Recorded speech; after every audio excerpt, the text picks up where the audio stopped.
बीडमधून अपघाताची एक अतिशय भीषण दुर्घटना समोर आली आहे। या कारच्या अपघातात एकाचा जागीच मृत्यू झालाय। हा अपघात इतका भीषण होता की कार रस्ता सोडून थेट बाजूच्या शेतात जाऊन पलटी झाली। चॅनलवरती नवीन असाल तर MM मराठी न्यूजला जरूर सबस्क्राइब करा। घटनेचा व्हिडिओही समोर आलाय जो अतिशय धक्कादायक आहे। ही घटना बीड अहिल्यानगर राष्ट्रीय महामार्गावर बीड शहराजवळील चऱ्हाटा परिसरात घडली। यात भरधाव कारवरील चालकाचं नियंत्रण सुटल्याने हा अपघात झाला।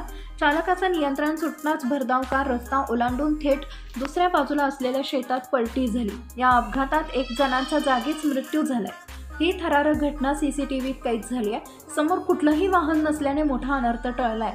मात्र अवघ्या 5 सेकंदात भरधाव कारचा हा भीषण अपघात झालाय।